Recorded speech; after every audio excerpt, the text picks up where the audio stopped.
Good morning friends, তোমরা সবাই কেমন আছো? আশা করছি ভালো আছো। আমরাও ভালো আছি। আমার নতুন একটা ব্লগে তোমাদের অনেক স্বাগত জানাই।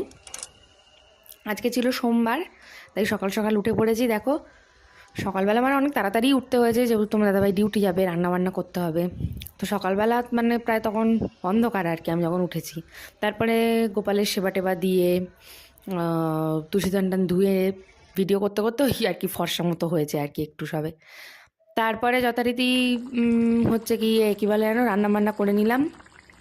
তারপরে এই যে দেখো, একদিকে চা বসিয়েছি আর একদিকে ঝোল ফুটছে, সেটা একটু তোমাদের সাথে শেয়ার করলাম। আর আজকের না আমাদের পুচকুগুলোর রেজাল্ট, তো যে টোটো গাড়ি আসে সেই টোটো গাড়ি আর কি মানে আজকে আসবে না একদিনের জন্য, আর বলেনি আর কি আসতে।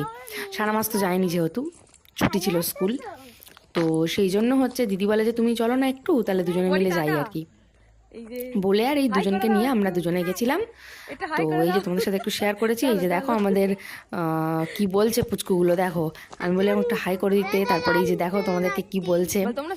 তোমরা অবশ্যই কিন্তু একটু কমেন্টে রিপ্লাই দিও। তো যাই হোক, যথারীতি গেলাম, তারপরে হচ্ছে রেজাল্ট নিয়ে চলে এলাম। চলে টলে আসার পর স্নানটা আমি করেই গেছিলাম, এসে পুজো টুজো দিয়ে নিলাম। তো ওই জন্য কালকের না একটু বাজারে গেছিলাম, তো ফুল নিয়ে এসেছিলাম, সেই জন্য একটু ফুলটা সাজিয়েছি ঠাকুরঘরটা। তাই একটু তোমাদেরকে দেখালাম আর কি ঠাকুরঘরটা কেমন লাগছে। তো সেগুলো করার পর দুপুরবেলা হচ্ছে ভাত রাত খেয়ে নিলাম। আজকে আমার সোমবার ছিল, তাই আমি নিরামিষ খেয়েছি। আর ওদের ওই ওলকপি আলু দিয়ে মাছের ঝোল আর পুঁইডি মুলি, চিংড়ি, শিম, বেগুন, আলু দিয়ে একটা চচ্চড়ি হয়েছিল আর কি, ওটা মা করেছিল চচ্চড়িটা। তারপরে বিকেলবেলা উঠে ঘুমটুম থেকে দুধটা গরম গরম করে নিলাম। তারপর সন্ধ্যাবেলায় যে দেখো আমার শাশুড়িমা যে নারকেল পিঠে বানাচ্ছে। আমার তো খুব ফেভারিট নারকেল পিঠে খেতে, আমার খুব ভাল লাগে। নারকেল পিঠে, গুড় পিঠে এগুলো হলে মানে আমার খুব ভালো লাগে আর কি।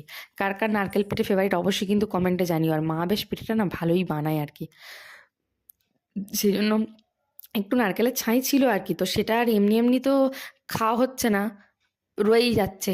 তো সেই জন্য মা বললে তাহলে এই কটা দিয়ে বরঞ্চ পিঠে বানিয়ে নিই। আমি বলে হ্যাঁ হ্যাঁ, তাহলে পিঠে বানাও, তাহলে খুব ভালোই হবে, পিঠে খাওয়া হয়ে যাবে।